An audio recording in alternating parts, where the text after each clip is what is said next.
Bu lagi di jalan, Oh iya, baik Bu Siska. bentar lagi Sem- nyampe. Oke, semoga semuanya dalam keadaan sehat. Ya, Hari alhamdulillah ini, sehat. iya, hari ini kita akan lanjut ya untuk mata kuliah filsafat ya. Yang minggu lalu kita sudah membahas mengenai em, kemarin minggu lalu siapa Bu Ulfa ya, nggak salah ya. Minggu lalu itu kita membahas di chapter 9 kah atau 10 ya minggu lalu ya? Chat, kalau minggu lalu Sembilan. chapter 9. Sembilan. Minggu lalu chapter chapter 9 ya.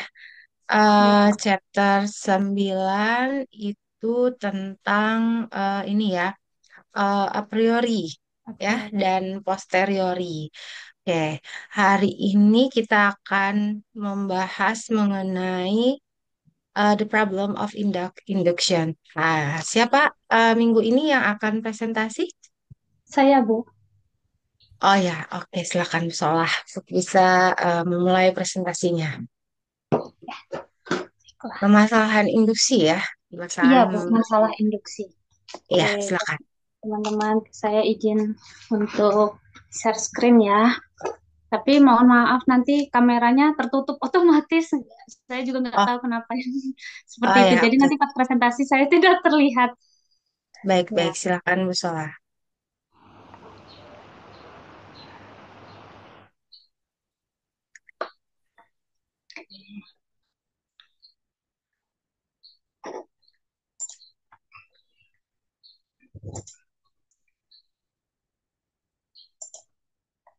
Apakah sudah terlihat, teman-teman? Ibu? Ya, sudah terlihat. Silakan dimulai. Selamat siang, Ibu Evi dan teman-teman Selamat semua. siang. Pada siang hari ini saya akan mempresentasikan materi filsafat pendidikan matematika, yaitu yang berjudul masalah induksi. Nah, mind map kita pada siang hari ini untuk menjelaskan tentang masalah induksi. Yang pertama itu kita akan mengetahui apa itu masalah induksi. Kemudian kita akan melihat tanggapan-tanggapan tentang masalah induksi ini. Setelah itu kita akan mengetahui bagaimana hidup dengan masalah induksi, yaitu dengan pemalsuan. Yang kemudian kita akan mengetahui bagaimana kita hidup dengan masalah induksi dengan pragmatisme. Nah, yang pertama adalah kita akan mengetahui apa itu masalah induksi. Penarikan kesimpulan secara induksi umumnya dilakukan oleh para ilmuwan saat eksperimen. Penarikan kesimpulan secara induksi ini berasal dari premis-premis khusus dari pengamatan data atau fakta untuk menghasilkan kesimpulan-kesimpulan yang umum. Jadi dari khusus ke umum. Nah, contohnya, misalnya ilmuwan ini menguji titik didih pada berbagai macam cairan seperti air, aluminium, atau yang banyak cairan. Setelah melakukan pengujian dan pengamatan, ilmuwan memperoleh kesimpulan bahwa cairan tertentu memiliki titik didih tertentu pada kondisi tertentu pula. Jadi dari menguji banyak cairan-cairan secara khusus, maka ilmuwan tersebut menarik suatu kesimpulan yang umum, yaitu cairan tertentu memiliki titik didih tertentu pada kondisi tertentu pula. Nah, namun ada seorang tokoh filsuf yang mengatakan penarikan kesimpulan secara induksi ini bermasalah dan tidak dapat dibenarkan. Dia adalah David Hume yang hidup pada tahun 1711 hingga tahun 1776. Nah, ini kita akan perhatikan contohnya pada masalah burung emu yang sebelumnya pada pertemuan sebelumnya sudah disinggung oleh Bu Ulfa. Nah, pada premis pertama, misalnya setiap burung emu yang diamati tidak bisa terbang. Nah, dari premis pertama ini, apakah kita bisa langsung menarik kesimpulan bahwa burung emu tidak bisa terbang? Semua burung emu tidak bisa terbang. Nah, David Hume ini mengatakan kalau premis pertama ini tidak cukup, kita butuh butuh bukti-bukti lain, dukungan-dukungan lain untuk bisa menarik kesimpulan yang umum. Maka muncullah premis kedua. Premis kedua ini mengatakan bahwa banyak burung emu yang diamati bertahun-tahun dalam berbagai macam lingkungan, mereka selalu tidak bisa terbang. Namun, eh, David Hume ini juga mengatakan bahwa premis kedua ini belum cukup untuk menarik kesimpulan bahwa semua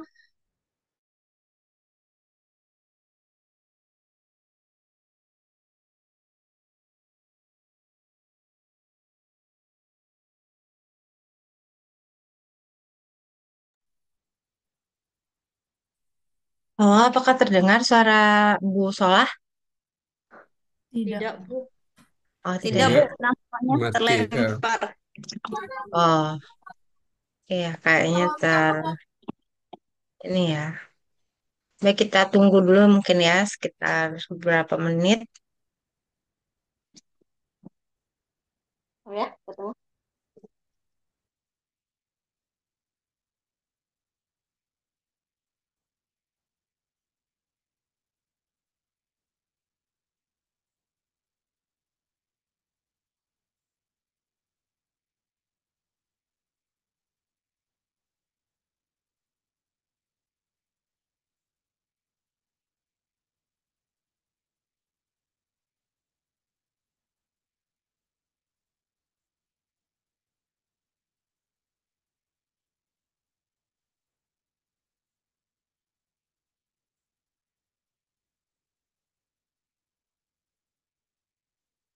Ada yang menghubungi Bu Solah nggak? Atau lagi masuk ya?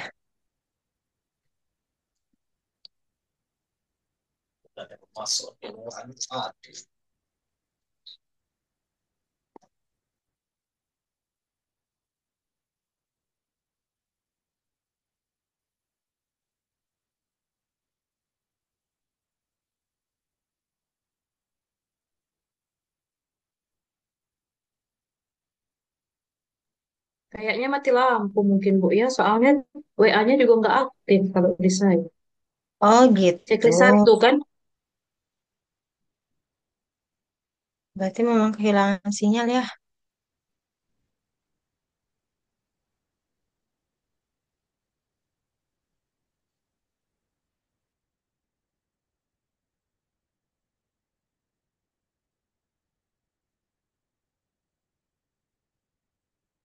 Oke. Eh,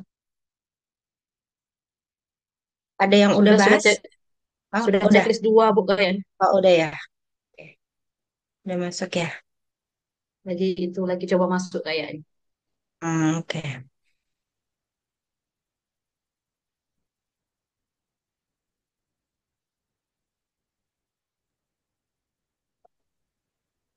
Kalau yang terakhir itu udah masuk ya kayaknya. maaf Bu, Kenapa? di lingkar barat mati lampu tiba-tiba Bu. Oh iya. Baik-baik. Silakan Sudah Bu Solah. Masih diduga-duga. bisa belum? Ya, Masih bisa ini. Masih ini bisa apa pakai namanya? menggunakan sinyal internet dari HP Bu. Oh iya, coba. Nggak usah pakai video Ya, kali biar kuat. iya, saya ini Iya, kan ya Bu, saya iya, lanjutkan ya. iya silakan.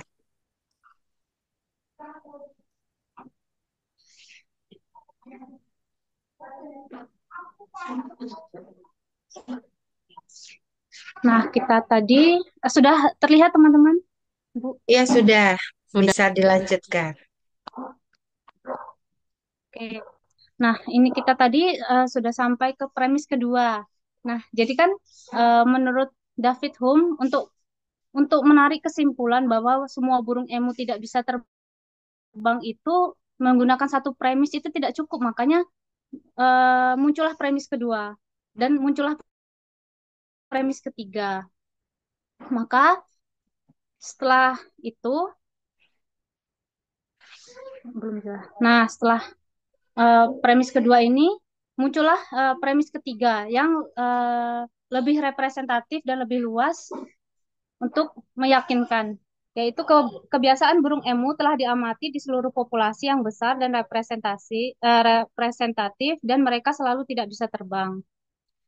Nah, ketiga premis ini digunakan untuk mendapatkan menarik kesimpulan, yaitu semua burung emu tidak bisa terbang. Nah, kemudian David Hume ini mengatakan berarti premis dukungan untuk penarikan kesimpulan secara induktif bersifat melingkar, sehingga Penting. kesimpulan ini dapat dibenarkan asalkan menggunakan premis-premis yang banyak dan lebih lanjut. Nah, kemudian muncullah suatu masalah yang disebut dengan masalah induksi. Tidak mungkin ada pembenaran pada induksi yang tidak melingkar. Melingkar ini yang dimaksud adalah kita membutuhkan premis premis lanjutan, premis tambahan, dukungan lebih lanjut untuk bisa menarik kesimpulan secara umum. Nah, dari masalah induksi yang kita ketahui tadi, muncullah 3 tanggapan. Tanggapan yang pertama itu mengatakan bahwa praktik epistemik seperti induksi tidak memerlukan pembenaran, sehingga dapat digunakan tanpa khawatir apakah pembenaran non-sirkular itu ada. Nah, kemudian muncul lagi tanggapan kedua yang membela induksi ini atas dasar eksternal epistemik atau kurangnya dasar untuk mendukung induksi tidak menghalangi untuk memperoleh keyakinan yang benar, asalkan induksi pada kenyataannya dapat diandalkan. Kemudian muncullah tanggapan ketiga, yaitu kaum internalis epistemik, yang mengatakan keyakinan dapat dibenarkan jika keyakinan tersebut memiliki dasar pendukung yang tepat dan benar, induksi sedangkan induksi ini tidak memiliki dasar yang non-sirkular. Jadi yang tanggapan yang pertama dan kedua ini mendukung, sedangkan tanggapan yang ketiga ini tidak tidak mendukung.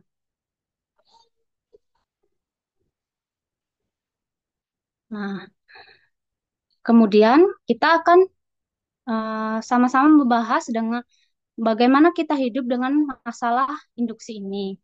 Yang pertama adalah pemalsuan. Hal ini dikemukakan oleh seorang filsuf bernama Karl Popper yang hidup pada tahun 1902 sampai 1994.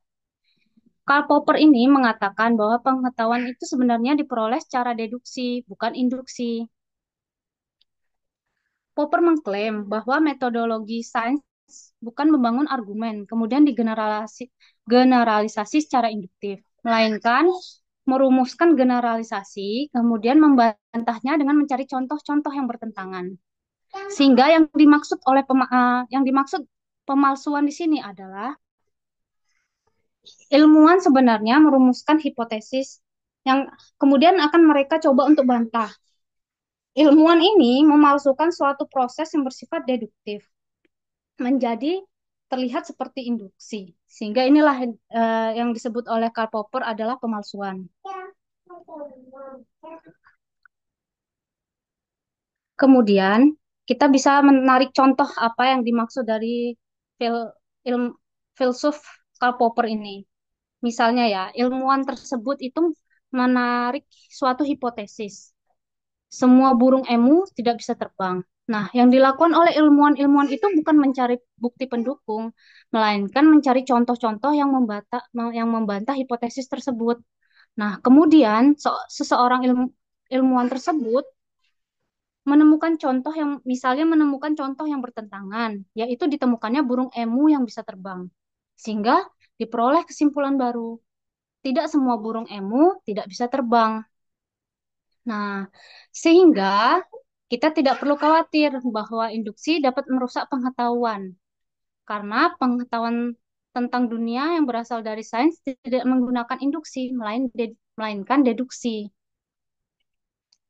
Nah, yang contoh dari burung emu sendiri ini membuktikan bahwa ilmuwan-ilmuwan itu menarik kesimpulan dari suatu pernyataan yang umum atau yang umum terlebih dahulu baru mencari mm, suatu bukti-bukti secara khusus. Nah, ini kan bukan induksi kan, ini kan deduksi kan. Menurut Karl Popper itu ini deduksi. Jadi ilmuwan-ilmuwan ini sebenarnya melakukan penarikan kesimpulan ini secara deduksi, bukan induksi. Jadi kita tidak perlu khawatir bahwa pernyataan David Hume itu bahwa induksi ini tidak bisa dibenarkan. Kita tidak perlu khawatir karena mayoritas pengetahuan yang kita peroleh dari sains ini sebenarnya ter- berasal dari penarikan kesimpulan secara deduktif. Namun, pernyataan Karl Popper ini tentang pengetahuan sebenarnya diperoleh secara deduksi bukan induksi ini menimbulkan dua masalah. Masalah yang pertama yaitu merusak banyak pengetahuan ilmiah. Yang artinya berarti kita tidak akan pernah bisa mengetahui generalisasi yang tidak dapat dipalsukan. Maksudnya, kita berarti untuk memperoleh pengetahuan itu kita harus menggunakan cara deduktif yang tadi. Kita harus mencari contoh-contoh yang bertentangan terhadap pernyataan umum atau hipotesis yang telah disebutkan. Jadi kita harus mencari contoh-contoh dulu, contoh-contoh yang bertentangan dulu, baru memperoleh pengetahuan. Sedangkan bagaimana kalau ada kasus kita tidak memperoleh contoh-contoh yang bertentangan, berarti kita tidak berhasil menggunakan hipotesis tersebut. Jadi uh, kita tidak memiliki kesempatan untuk memperoleh banyak pengetahuan ilmiah, sehingga yang masalah pertama ini muncullah pernyataan bahwa pernyataan Karl Popper ini merusak banyak pengetahuan ilmiah. Kemudian masalah yang kedua yaitu kita tidak dapat menerima begitu saja kesimpulan deduktif. Misalnya pada masalah burung emu yang bisa terbang. Bisa saja ilmuwan yang melihat burung emu terbang itu salah lihat, atau burung yang diamati yang bisa terbang itu hanya mirip seperti burung emu, tapi sebenarnya itu bukan burung emu melainkan burung jenis lain. Jadi kita tidak dapat menerima begitu saja pengetahuan yang berasal dari penarikan kesimpulan secara deduktif. Kemudian yang kedua adalah bagaimana kita hidup dengan masalah induksi dengan paham pragmatisme. Pragmatisme ini, yang dimaksud dengan pragmatisme ini adalah suatu ide-ide yang muncul, itu bisa saja dibenarkan apabila itu berguna pada diri kita. Nah,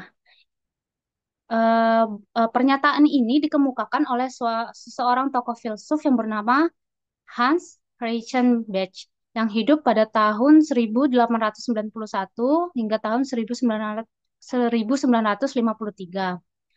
Ia mengatakan tidak ada pembenaran untuk menggunakan induksi, namun tidak masalah menggunakan induksi. Hans berpendapat, jika kita tidak menggunakan induksi, maka kita akan berakhir dengan memiliki sedikit keyakinan yang benar tentang dunia. Sedangkan dengan kita menggunakan induksi, kita memiliki kesempatan untuk memperoleh banyak keyakinan-keyakinan yang baru tentang dunia ini. Nah, untuk menjelaskan lebih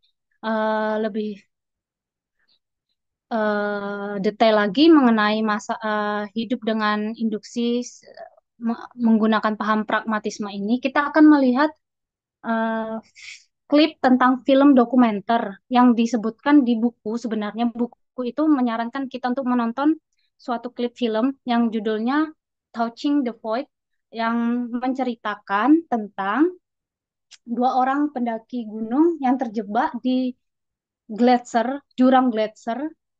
Kemudian dia harus menentukan suatu pilihan antara hidup dan mati.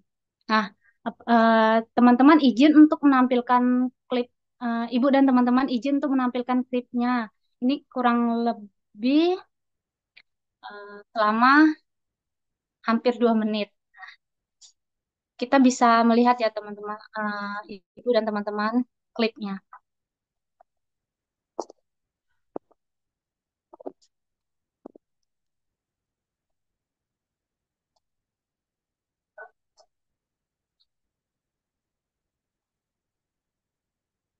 Jadi ada pendaki yang dia terjatuh ke jurang gletser. Jadi dia menggunakan alat-alat pendakiannya, yaitu tali itu, dia tergantung di sana, tergantung di antara jurang-jurang. gletser. Tidak bisa naik, tidak bisa turun, dia tergantung di jurang.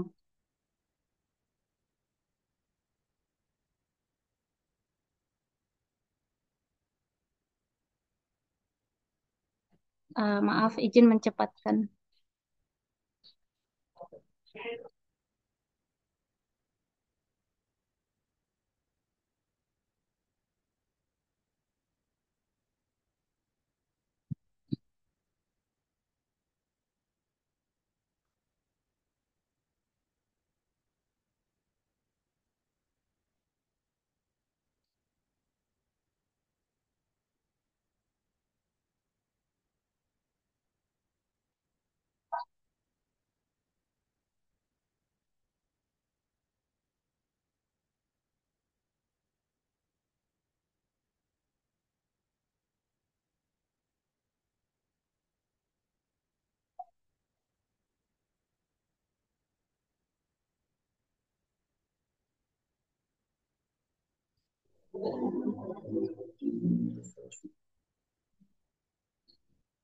Nah, klip video dokumenter pada kejadian di tahun 2003 ini kejadian nyata ya.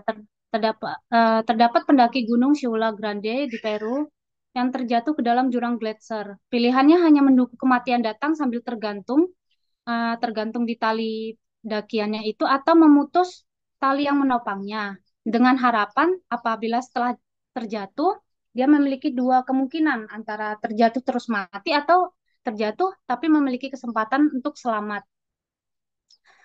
Hubungannya dengan pragmatisme ini adalah kita kita tuh eh, untuk memilih untuk jatuh seperti pendaki yang tadi memilih untuk jatuh itu eh, bisa saja memiliki kesempatan yang baik, yaitu kita bisa saja selamat. Nah, pada klip klip pendaki ini di ending filmnya ini pendaki ini akhirnya setelah terjatuh itu dia selamat menemukan jalan keluar malah dari saat dia memilih untuk memutus talinya itu.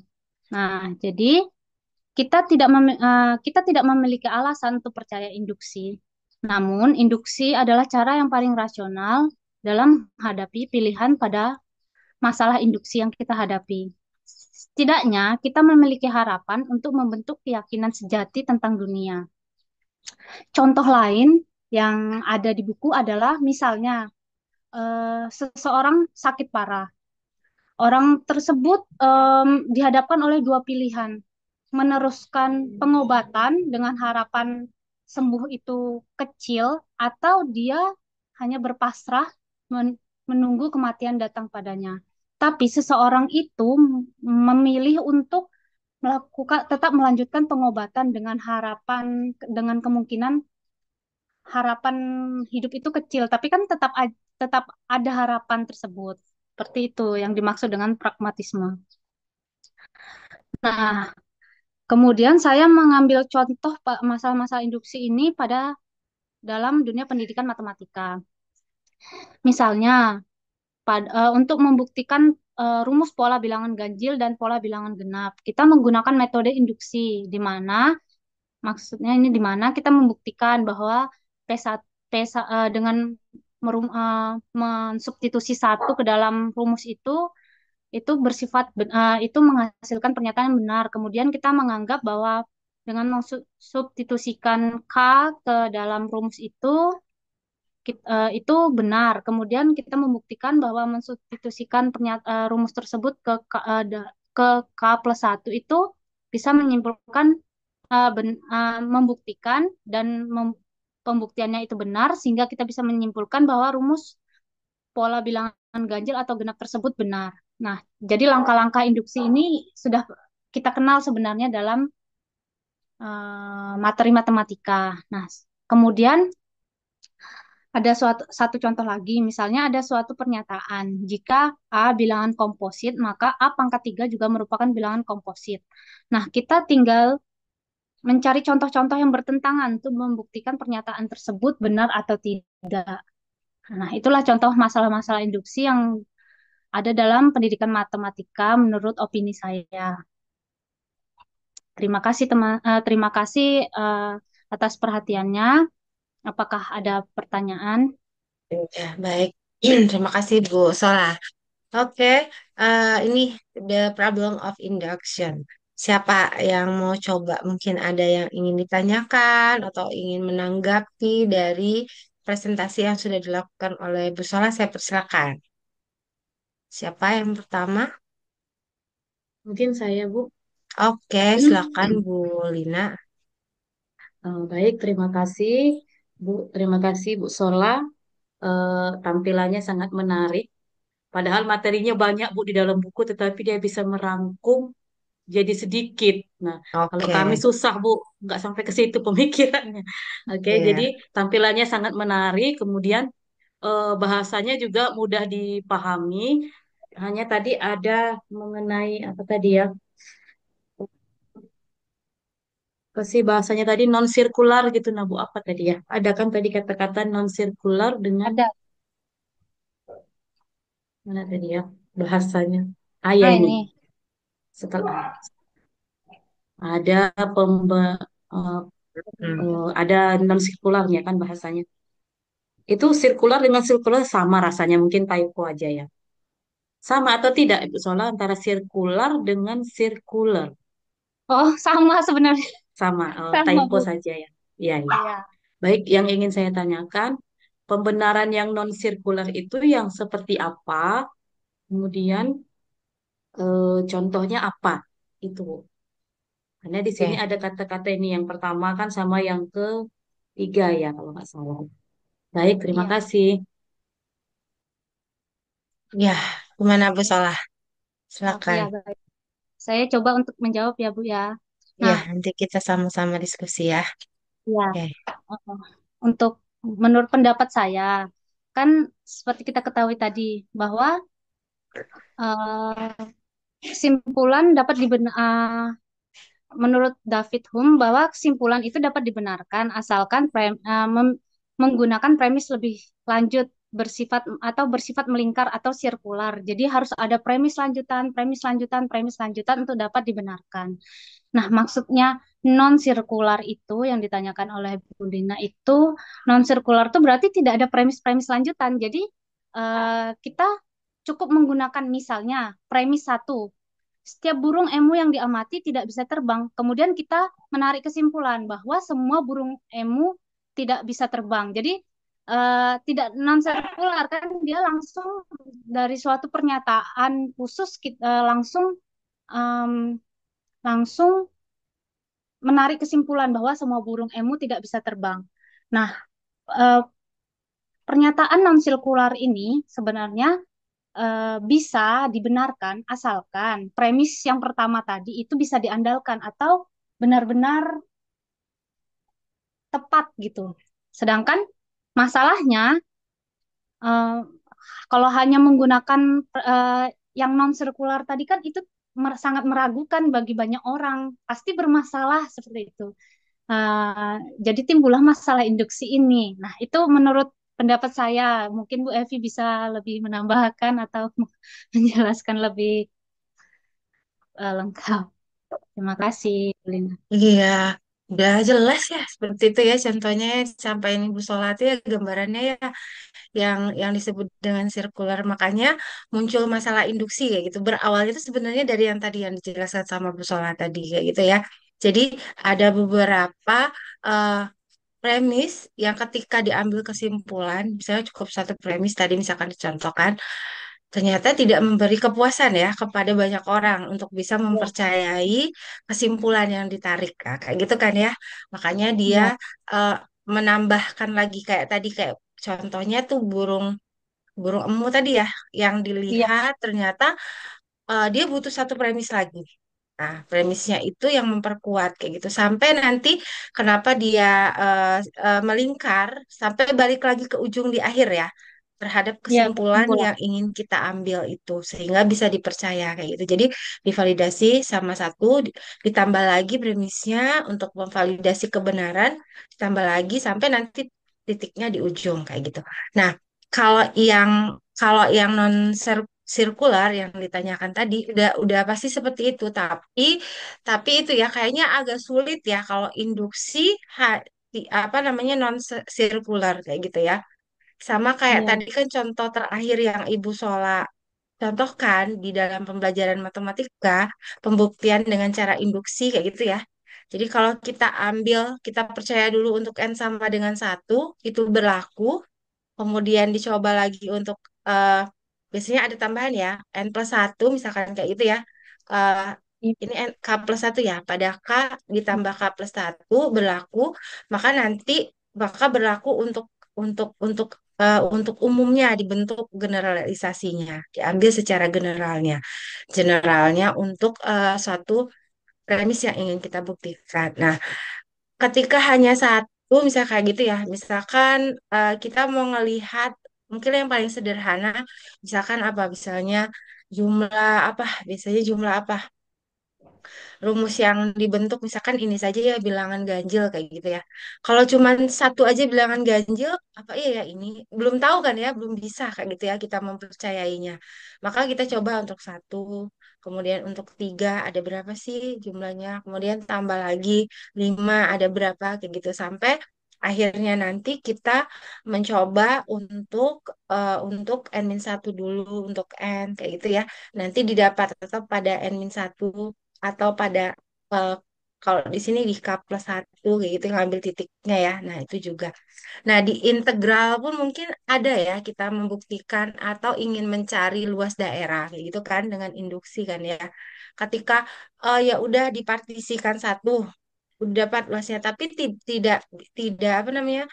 Karena partisinya besar kayak gitu ya ketika ngambil itu nggak mencapai apa namanya luas sebenarnya kayak gitu. Tapi kalau dipotong kecil kecil kecil kecil kecil, kemudian eh, didapat sampai untuk n kayak gitu ya. Ketika dia dipartisikan menjadi n, maka itu mencapai nilai yang apa mendekati nilai yang sebenarnya luas sebenarnya kayak gitu. Nah itu.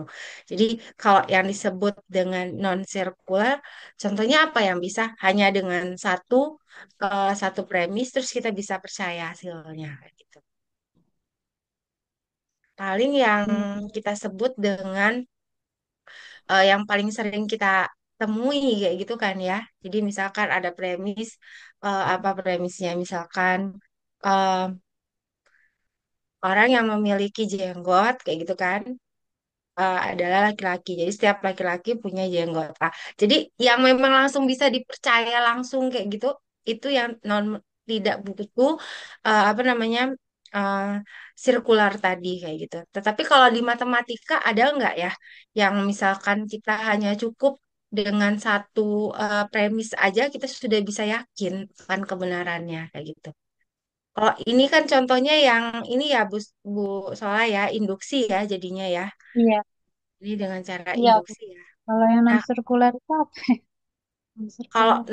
non sirkular bisa jadi dia nggak langsung masuk ke deduksi namanya. Jadi dia langsung diambil satu secara umum, tinggal dibuktikan satu dengan yakin udah terbukti kayak gitu kan dia harusnya cuma sebegitu aja ya, Iya, tanpa ada beberapa premis-premis penguat dari yang akan kita buktikan kayak gitu. Itu gambarannya. Apa ya? Ketemu nggak ya yang non sirkular? Kalau dalam matematika seperti apa? Hmm, Kalau misalnya contoh yang kedua ini Bu, misalnya ya, hmm, jika A bilangan komposit, maka A pangkat 3 merupakan bilangan komposit. Kita tinggal cari contohnya. iya, Misalnya contoh, kita ketemu satu contoh, maka pernyataan ini salah, seperti itu. Jadi ada penyangkal ya. ada penyangkal kayak ya penyangkalnya. Jadi Nah, iya. langsung salah atau Iya. benarnya kita langsung tahu. Oke. Nah, nih, ini salah satu ya. Nah, saya ngelihatnya ketika dia non sirkular kayak gitu ya. Arahnya tuh kan tadi menjadi masalah ya. Makanya muncul deduksi kayak gitu kan ya. Arahnya larinya ke deduksi kan jadinya karena ingin sudah dapat nih secara generalnya tinggal diambil aja satu bukti kayak gitu yang bisa benar-benar meyakinkan kebenaran dari si premis awal kayak gitu. Nah, misalkan contohnya ini kata Bu Sola satu misalkan. Kalau adalah suatu jika adalah bilangan komposit, maka Angka 3. A pangkat 3 itu ya. Iya, Bu, nggak Oh bisa iya, buat A pangkat pangkatnya kalau 3 ya. dikasih tahu. Oh iya. A pangkat 3 itu juga merupakan bilangan komposit kayak gitu. Jadi kalau ini kan sebenarnya kan cuma apa namanya apa namanya em, kan ketemu nggak akan ketemu nggak apa penyanggahnya lah ya, angka penyanggahnya kayak gitu kan ya. Jadi ketika tidak ada penyanggahnya bisa langsung diambil kayak gitu, bisa di apa langsung diterima kayak gitu kebenarannya kayak gitu ya. Eh, Oh, Kalau misalkan ini kita cukup satu kali bisa dipercaya nggak untuk yang ini sebagai non sirkular? kalau kalau berhasil menemukan yang salah cukup satu kali bisa, Bu. Kalau misalnya tidak ketemu-ketemu penyangkalnya, jadinya induksi lagi. Jadinya Iya, karena iya, jadi cukup satu kali saja penyangkalnya atau ini ya menyanggah kebenarannya premis itu yang tadi yang disebut sebagai kuat kayak gitu ya. Dia udah dia menjadi tidak berlaku kayak gitu ya. Artinya kita bisa yakin oh salah kayak gitu. Jadi seperti itu ya, Bu Lina. Gimana Bu Lina? Iya, Bu, sudah paham. Ya, udah bisa Terima kasih. membedakan lah ya ininya. Ya. Oke, baik. Berikutnya siapa? Saya silakan. Saya, Saya Bu, saya, Oh, siapa? saya Siska dulu. Bu. Siska Oh, lupa. oke, silakan Bu Siska. Tadi ada di kalau di contoh yang di Sola belum terlalu ini ada apa banyak yang tentang argumen abduktif. Jadi saya agak sedikit bingung dengan argumen Hmm, abduktif. Apa Gimana itu itu Bu Sola? berbeda? Agak eh, akhir, kalau di bukunya agak akhir Bu. Saya baca di abduk. buku. Makanya di PPT eh, yang Sola buat belum terlalu terperinci yang abduktif. Jadi yang ingin saya tanyakan itu mengenai argumen abduktif sama apa perbedaan antara argumen deduktif, induktif, biar bisa ada penekanan sehingga lebih paham lagi gitu. Kemudian eh, itu aja dulu kayaknya. Hmm. Abduktif Ciri-ciri ya. dari argumen abduktif, argumen induktif, argumen deduktif. Biar Oke, ada sedikit ciri khasnya gitu loh, Bu. oke. Oke. Sebelumnya ya maaf ya Bu Siska. Bu Siska sudah pasti baca yang di bab 10 ya. Ah, Saya Pak, pada mana ya? buku yang saya baca itu abduktif itu tidak ada Iya, ya kok penjelasan tentang bab minggu argumen. kemarin itu. Iya, Babnya bahasan lupa Pragmatis bukan saya. mungkin. ya? Pragmatis kali. Punya Bu Ulfa sepertinya Bu.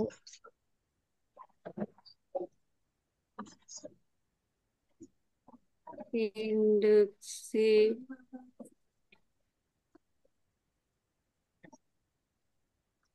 Bab 9 saya baca. Bab Iya 10 Bu Siska. Apa ya? Ini kita bab bab 10. 10. Oh iya.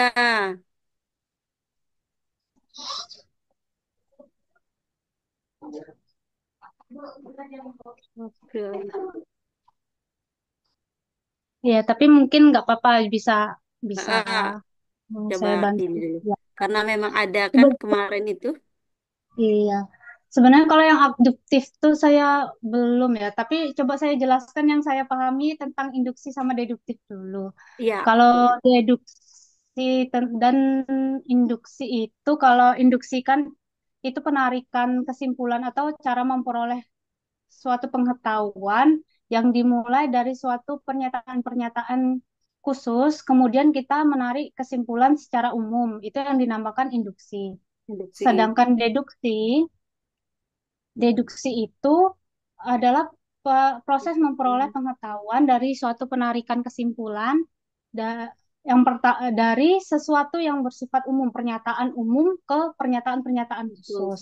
Nah, supaya lebih pahamnya lagi, untuk memperoleh pengetahuan pada umumnya, kita itu banyaklah menggunakan metode induksi. Para ilmuwan itu banyaklah menggunakan metode induksi. Kenapa? Keunggulan dari metode induksi ini bahwa dia menggunakan sesuatu pengamatan-pengamatan khusus untuk memperoleh suatu pengetahuan. Dia melihat proses-proses proses-prosesnya baru dia bisa menyimpulkan sesuatu, baru dia bisa menyimpulkan suatu kesimpulan yang bersifat umum. Sedangkan kalau deduktif itu kan dia berdasarkan suatu pernyataan yang umum dulu. Pernyataan yang Mm-mm. umum dulu baru dia mencari contoh-contoh bukti secara khusus. Nah, kelemahannya yang deduksi ini eh, untuk memperoleh suatu pernyataan yang umum itu kan kita sulit.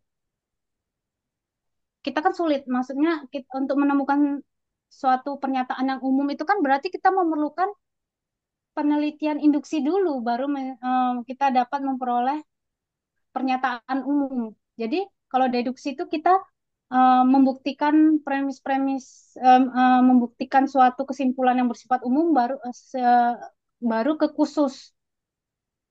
Jadi dia apa tuh? Dia butuh pernyataan umum dulu. Nah, pernyataan umum ini yang sulit ditemukan. Jadi deduktif ini bukan berarti tidak digunakan, tapi yang lebih sering digunakan itu induksi seperti itu, lebih unggul. Ya, itu yang mungkin yang bisa saya jelaskan tuh Bu Siska. Ya, Berarti udah. kalau Hmm? kalau menurut peneliti untuk yang argumen induksi ini lebih rasional dibandingkan yang deduksi ya, Bu Ulpam. Iya, maksudnya lebih cocok kalau yang induksi ini, Bu, daripada deduksi. Tapi bukan berarti deduksi tidak dipakai. Tapi lebih kalau ilmuwan ini lebih banyak menggunakan induksi seperti itu. Oke, iya.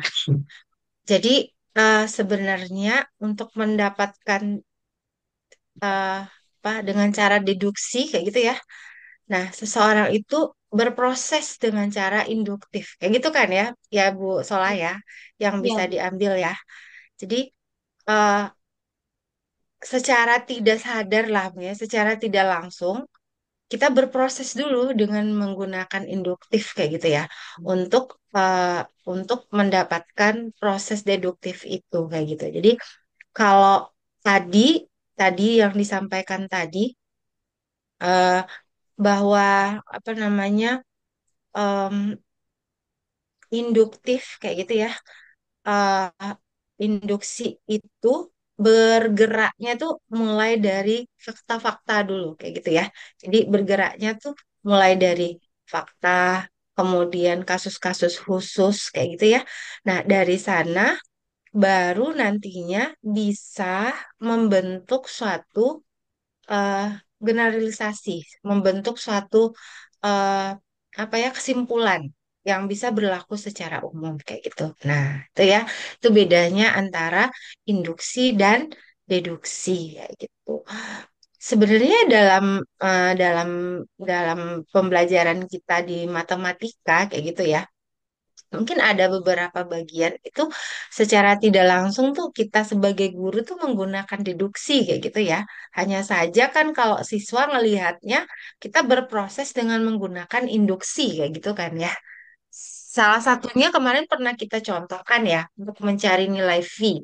Untuk mencari nilai V itu kita pakai apa? Induksi atau deduksi jadinya?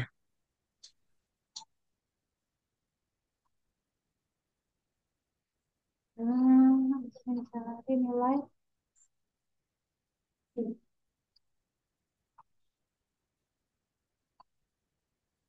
Kita memulainya dengan induksi atau deduksi untuk mencari nilai V.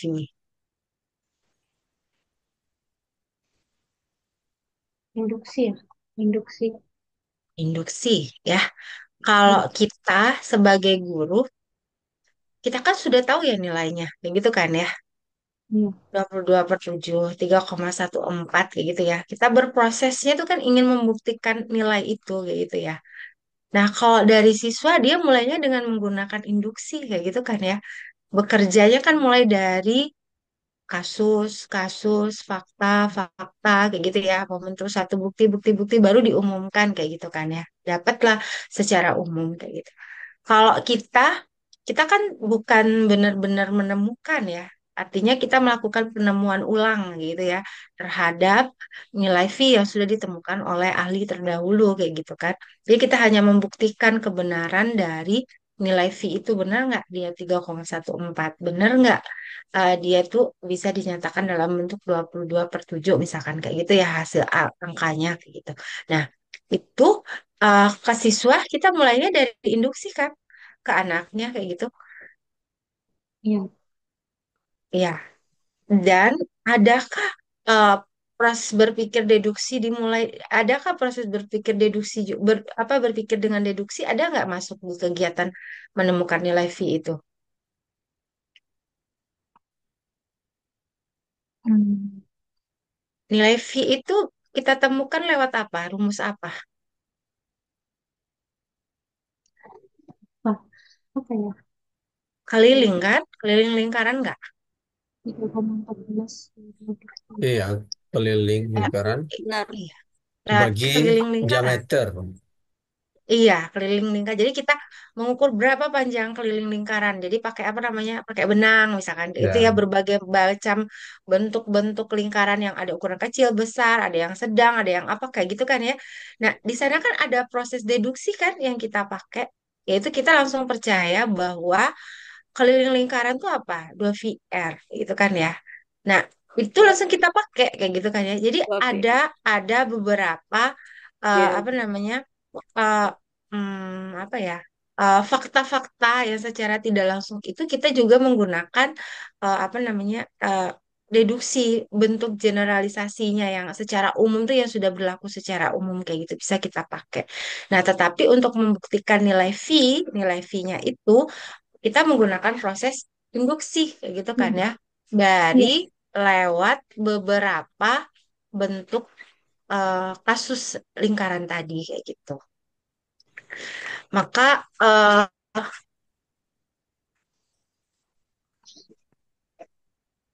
maka untuk apa di dalam matematika kayak gitu ya, eh, induksi itu juga akan berlaku kalau memang tadi ya tetap tidak ada penyangkal kan.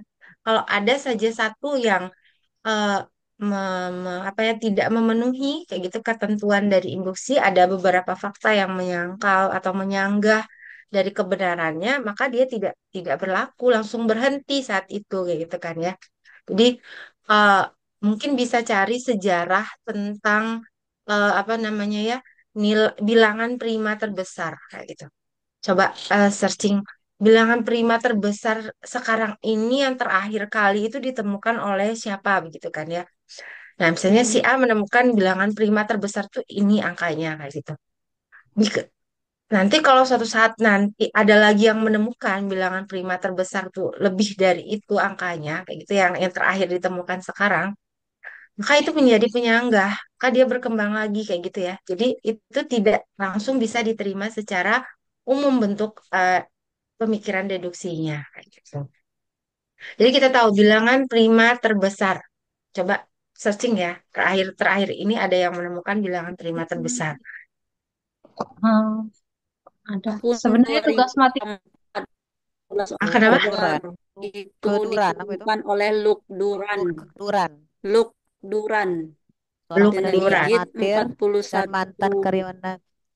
41 juta berapa ini? Mm-mm. 41 juta Bilangan prima itu adalah 2 pangkat.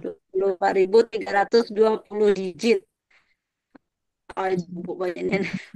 Di Iya. 2 pangkat 136.279 satu di 841. dikurangi satu gitu. Pertama ya. Nah, tuh 2021. tahun 2021. terakhir ya. Nah, itu terakhir ditemukan seperti itu.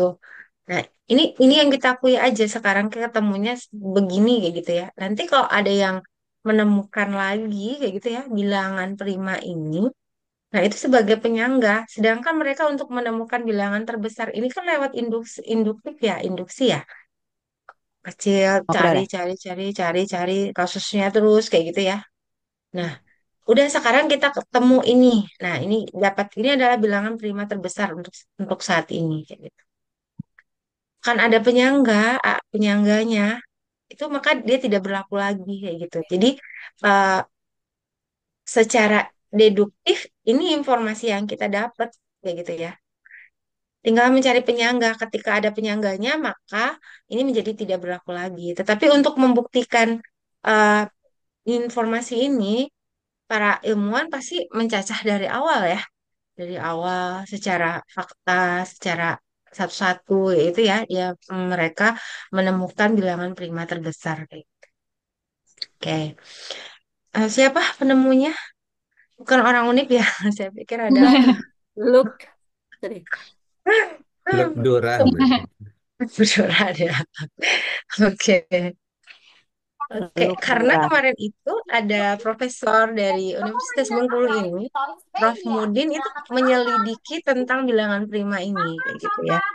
Jadi dia ingin menyangkal bilangan, memberi sanggahan ya terhadap ilmuwan terdahulu yang menemukan bilangan prima ini kayak gitu. Nah, mungkin belum berhasil ya. Jadi saya pernah baca artikel beliau kayak gitu, tulisan beliau yang dalam proses untuk menemukan pangkat E berapa lagi kayak gitu bilangan prima ini kayak gitu. Nah, itu sebenarnya kan eh, muncul ketidakpuasan ya terhadap argumen dengan menggunakan induksi ini kayak gitu kan ya karena dia ingin oh masih ada kayaknya bukan ini batasnya kayak gitu nah itu jadi konsep itulah yang paling sering dipakai di dalam matematika ya dengan menggunakan induksi yang seperti dijelaskan sama Bu Sola tadi gitu ya tuh yang satu lagi tadi apa Bu Sola yang dari Bu Siska tadi ya memang apa Abduktif. Abduktif, Bu.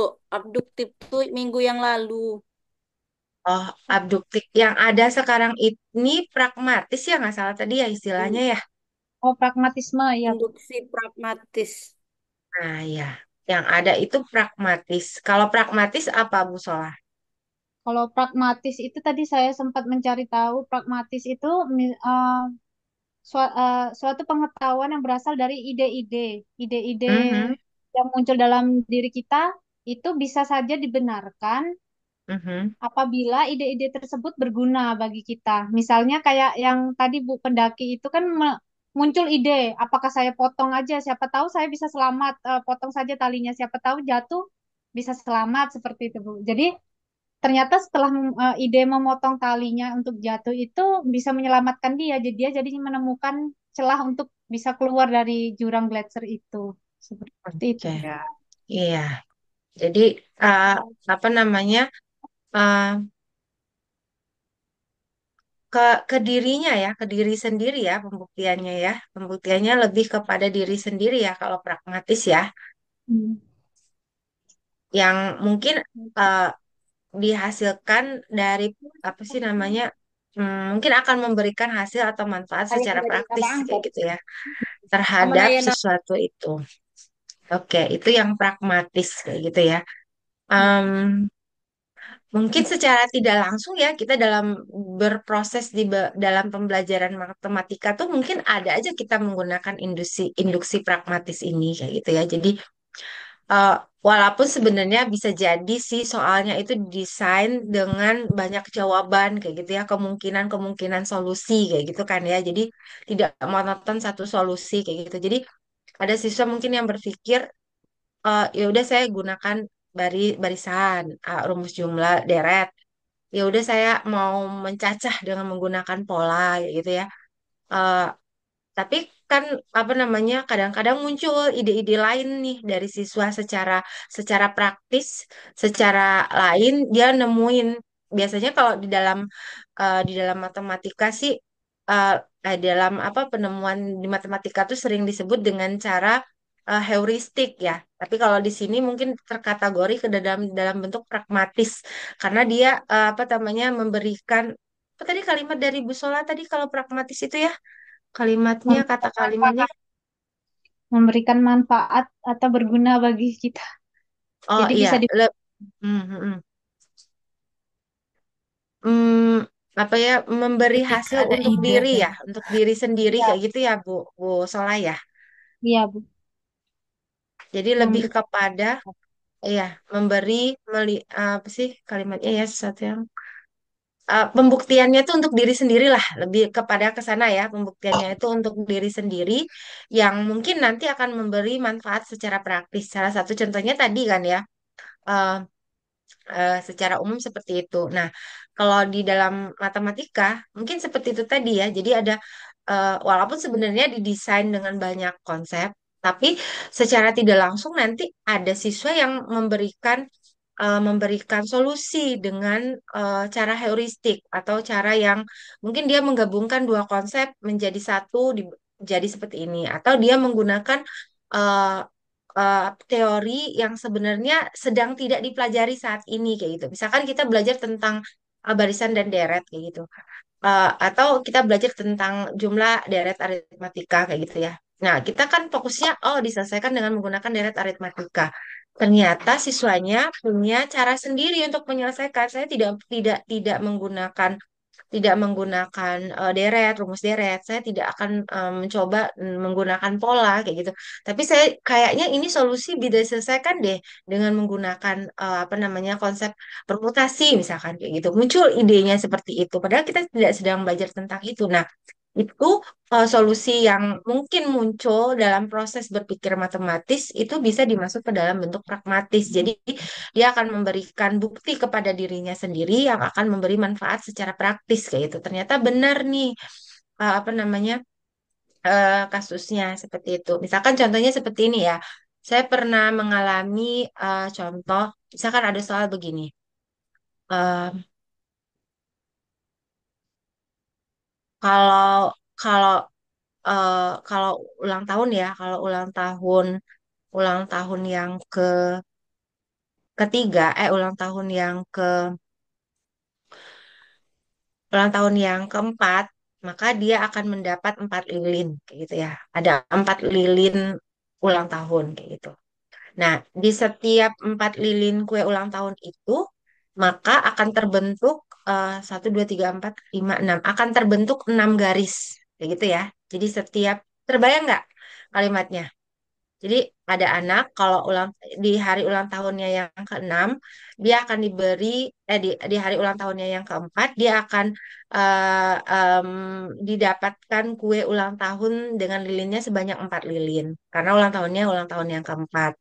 Ternyata di setiap 4 lilin ini bisa dibuat apa namanya misalkan kayak permen lah ya apa sih namanya atau garis gula lah garis gula itu sebanyak enam buah garis gula gitu bisa nggak bener nggak 6 kalau dari 4 itu bisa terbentuk 4 garis gula nggak dari 4 lilin ulang tahun bener ya ada 6 ya diagonal diagonal kan pertama sisi-sisinya 4 ya kemudian tarik Oh, yang diagonal ke Oh diagonal itu.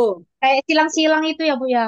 ya jadi 6 nggak garisnya jadinya kalau Oh, Iya, dari enam. empat oh, oh. 6 ya dari 4 lilin. Iya, Iya, kalau dari empat dari lilin, kayak melingkar, dari kan dilingkarin dulu kayak. iya melingkar Iya, satu, ketemu. satu, Iya, dua, iya, tiga, ah. empat, kemudian tarik di Terus diagonalnya kan, ditarik-tarik. Iya, tarik lagi diagonal, diagonal. Nah, satu, dua, kalau tiga, misalkan, empat. ya, jadi setiap Nah, setiap apa namanya, ya, jadi kalau misalkan ditanya nanti kalau ulang tahun saya yang misalkan nanti ketika saya sudah lanjut usia, ada berapa garis gula yang bisa saya dapat kayak gitu. Misalkan pertanyaannya seperti itu. Jadi kalau ulang tahun yang keempat, saya dapat 4 lilin. dan saya akan dapat 6 garis bulah dari 4 lilin itu. Jadi kalau ditanya kalau saya sudah tua, lansia, lansia ya terserah mau berapa lansianya. Itu akan ada berapa garis bulah dan akan dapat berapa kue apa lilin ulang tahun yang saya dapat kayak gitu. Nah, itu banyak cara ya. Jadi ada siswa yang pakai pola, ada yang pakai rumus deret kayak gitu ya. Ya udah saya mencacah dulu kan, coba dulu. Kalau misalkan ulang tahun tadi ulang tahun keempat, kalau ulang tahun ketiga ada berapa garis bulah? 3. Tiga. Cuman tiga kan ya? Tiga atau Hmm. berapa? Kalau ulang tahun yang ketiga? 2. Tiga. Tiga.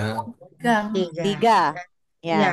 Nanti kalau iya kalau misalkan eh, ulang tahun yang kelima, yang keenam, bagaimana dengan kalau ulang tahun yang ke-60? Nah, itu dengan cara bisa berpikir dengan cara induksi ya. Jadi dicoba dulu kalau ulang tahun yang ketiga sekian, empat sekian, lima sekian garis gula yang terbentuk. Kalau ini ada yang menggunakan, ya udah saya langsung pakai. Ada yang pakai jumlah deret, ada yang pakai pola, ada yang pakai eh, dengan pragmatisnya. Salah satunya itu ada siswa yang menjawab dengan menggunakan permutasi katanya kayak gitu. Jadi dia mencari solusi sesuai dengan apa yang ada dalam pikirannya untuk dirinya sendiri kayak gitu ya. Jadi dia punya alasan. Kenapa saya ngambil permutasinya segini? Alasannya begini, begini, begini kayak gitu ya. Jadi dia ngelihatnya ke sana. Jadi banyak pola. Jadi ada yang pola ngelihat setiap setiap apa namanya? Setiap dua lilin itu akan terhubung oleh satu garis kayak gitu. Jadi banyak macam-macam caranya nanti kayak gitu ya. Nah, yang di pragmatis itu di dalam matematika sebenarnya memang jarang ya kita ketemu anak yang bisa melakukan berpikir secara heuristik. Kalau di matematika lebih kepada heuristik ya, karena dia menggabungkan beberapa konsep atau di luar dugaan cara dia menggunakan atau tidak begitu tidak prosedural seperti apa yang sedang diajarkan kayak gitu ya. Nah, jadi ketika dia menemukan solusi untuk dirinya sendiri dengan cara yang sesuai aturan, sesuai dengan konsep kayak gitu ya. Ada aturan-aturan yang terlibat kayak gitu. Nah, itu bisa masuk ke dalam induksi juga, tetapi induksi yang pragmatis ini kayak gitu ya. Jadi itu salah satu bentuk contoh. Walaupun sih kita sebagai guru tuh harus mendesain ya soalnya ya, sehingga dia bisa berpikir secara pragmatis. Karena kan tidak semua masalah ya bisa langsung diselesaikan dengan menggunakan induksi dalam bentuk pragmatis ini kayak gitu. Nggak banyak solusi soal-soal.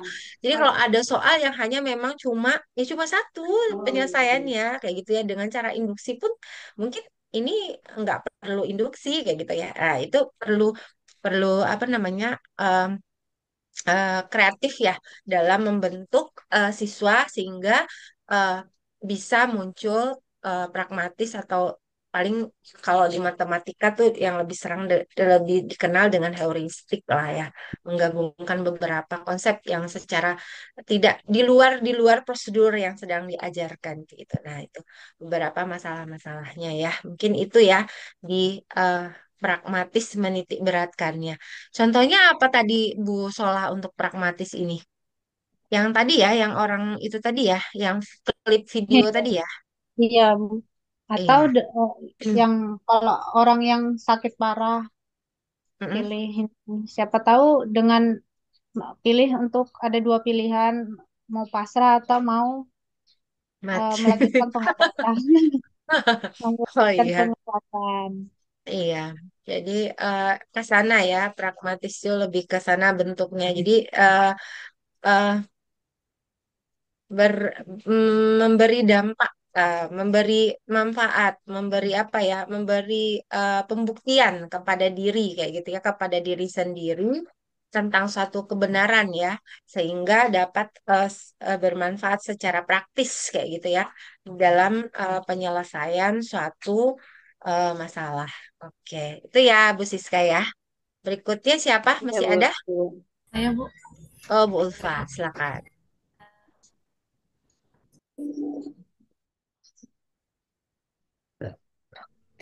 Nah, pertama, saya menanggapi yang Ibu Sola ini apa PPT-nya bagus, terus sangat menguasai. Memang kalau Bu Sola udah tampil tuh udah menarik. Terima Di Tahu. kasih. sini, ya, di sini saya mau bertanya. Tadi ada yang masalah hidup dengan masalah induksi yang bagian pemalsuan. Yang menurut siapa tadi? Karl Popper. Karl Popper. Ada kata-katanya tadi yang itu yang ilmuwan sebenarnya kata tadi. Yang ini. Ilmuwan sebenarnya merumuskan hipotesis yang kemudian akan mereka coba untuk bantah. Mereka memasukkan suatu proses yang bersifat deduktif menjadi terlihat seperti induksi. Nah, yang ingin saya tanyakan, kalau misalnya di kita pendidikan matematika, kira-kira ada nggak ya contohnya yang memalsukan suatu proses itu? Gitu. Ya, terima kasih. Oh Oh, iya, semakin terima. hilang suara Bu Ulfa ya, atau di saya aja ya semakin nggak kedengerannya. Iya, semakin kecil. Oh Iya ya. iya, Oke. Nih, Sinyal apa oh, ya? halo. Nah, iya ya kecil itu. masih terdengar, iya Kecil. tapi kecil. Ya, Ya, oke Bu terputus. Sola gimana di sini? Karl Iya, kalau Popper. iya contoh seperti pemalsuan, tapi bukan maksudnya memalsukan ya, tapi ya tadi saya ngambil contoh yang dijelaskan oleh Bu Evi tadi yang pertama, kayak untuk seperti nilai pi, kan kita sebagai, misalnya kita sebagai siswa ya, kita melihat nilai pi. Nah, kita terus eh melainkan merumuskan generasi. Kita seperti menggunakan nilai pi ini membuktikannya dengan berbagai cara seperti induksi, padahal harusnya itu sebenarnya bersifat deduktif. Apa salah ya pemahaman saya ya? Ya gimana coba nggak apa-apa coba aja dulu Bu Sola supaya bisa dipahami. Contoh seperti pemalsuan. Begini saja, mungkin Bu Sola bisa menjelaskan dulu secara umum ya di buku yang disebut dengan pemalsuan itu seperti apa. Nanti baru dicontohkan, oh begini loh di matematika kayak gitu, dalam pembelajaran kayak gitu. Oh, oh, baik. Bu, ini Ya, maksud eh, ini kan yang dimaksudkan oleh pemalsuan oleh Karl Popper ini kan, itu kan sebenarnya ilmuwan ini kan kayak memiliki suatu pernyataan atau hipotesis akan sesuatu.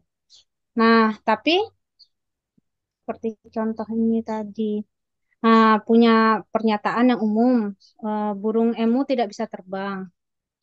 Nah, kemudian dia melakukan pengujian terhadap hipotesis yang secara umum ini. Dia mencari bukti-bukti yang bisa menyangkal hipotesis tersebut. Nah, ini kan terlihat seolah-olah terlihat bahwa ilmuwan ini me- melakukan proses pengamatan yang panjang sehingga menemukan suatu kesimpulan bahwa burung emu tidak bisa terbang. Terlihat seperti induksi. Padahal kenyataannya menurut Karl Popper itu untuk memperoleh kesimpulan bahwa burung emu tidak bisa terbang ini, ilmuwan itu mencari contoh-contoh yang bertentangan terhadap hipotesis tersebut. Jadi sebenarnya yang dilakukan ilmuwan ini adalah deduksi, bukan secara induktif, bukan melalui suatu pengamatan-pengamatan yang panjang baru menarik kesimpulan. Tapi menurut Popper ini, ilmuwan itu sudah ada dulu pernyataannya, baru dia membuktikan seperti itu. Nah, kalau yang di bidang matematika itu misalnya apa ya? Pembuktian rumus. Sebentar saya beri. Misalnya pembuktian rumus. Misalnya kita sebagai murid ya melihat ada rumus luas luas lingkaran. Nah, kemudian kita rumus suatu rumus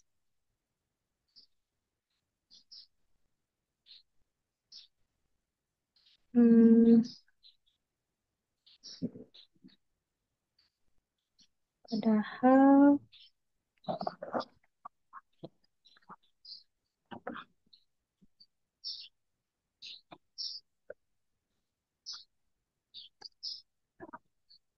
Padahal kita udah tahu lebih duluan kayak gitu ya. bentar Bu, oh, saya ngeblank sih. Dia ini kan baru untuk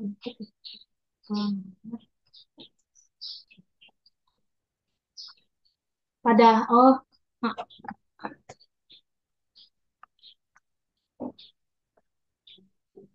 maksudnya itu misalnya rumus lingkaran, rumus luas lingkaran. Dia ini sebenarnya Hmm. sudah tahu sebenarnya itu rumus luas lingkaran seperti ini, tapi dalam prosesnya dia membuktikan sehingga kita menemukan luas lingkaran. Jadi itu terlihat seperti induktif, padahal itu adalah deduksi. Jadi dipalsukan. Maksudnya kita kan sudah tahu sebenarnya luas lingkaran itu apa, pi r kuadrat seperti itu. Jadi kayak proses-proses untuk menemukannya itu seperti dipalsukan seperti itu Bu. Itulah mungkin maksudnya. Saya juga agak bingung. Oke. Ya, jadi makanya di dalam hmm, apa namanya eh, induksi pemalsuan ini kayak gitu ya. Jadi eh, ketika kamu tuh udah tahu duluan loh kesimpulannya kayak gitu ya. Jadi seperti kita tuh sudah tahu duluan kesimpulannya.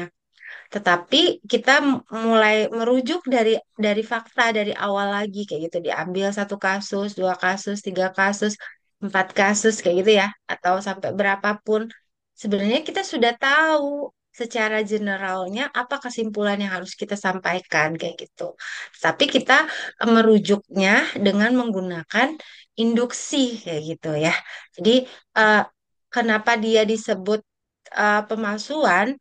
Sebenarnya kan bahasanya itu mungkin dia sebut pemalsuan itu karena secara umumnya kita sudah tahu duluan ya apa sih yang ingin dicapai kayak gitu. Terus kita lakukan proses induksi. Tetapi yang induksi sebenarnya kan ketika kita tidak tahu sama sekali ya ujung akhirnya tuh apa sih yang mau kita dapat. Kita nggak tahu sama sekali. Nah, itu induksi yang sebenarnya kayak gitu ya. Tetapi ketika kita sudah tahu dulu eh, eh, yang akan kita dapat kayak gitu ya. Terus kita merujuk dengan menggunakan apa proses induksi kayak gitu ya. Proses induksi untuk mendapatkan hal ini dipandang dia sebagai pemalsuan kayak gitu. Padahal sebenarnya bisa jadi itu merupakan proses untuk meyakinkan ya, untuk meyakinkan hasil dari akhirnya. Nah, soal tadi nyontohinnya salah satunya tadi em, yang sering kita lakukan mungkin kita sebut sebagai induksi ya. Tetapi karena kita melakukan apa ya penemuan kembali, kita kan nggak menemukan penemuan hal yang sebenar-benarnya baru kayak gitu ya, tetapi kita melakukan penemuan kembali kayak gitu ya. Jadi tapi tapi sebenarnya yang disebut dengan pada permasalahan di buku ini, kalau yang di buku ini memang benar-benar eh, dia udah mendapat kesimpulan awal dulu. Tetapi untuk meyakinkan kesimpulan awal ini, dia melakukan suatu pembuktian-pembuktian kayak gitu. Contohnya di sini apa ya?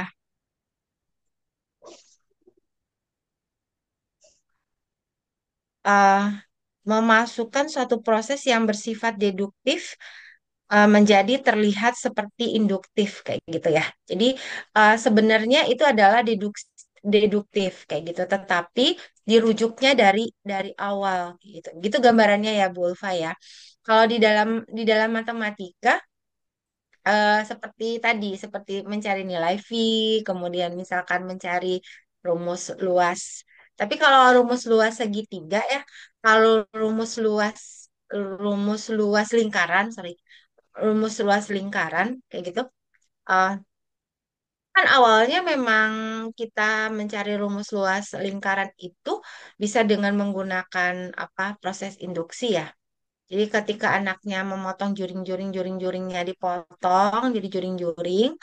Nah, kita jangan maksain anaknya untuk membuat atau menyusun juring-juring itu mendekati persegi panjang.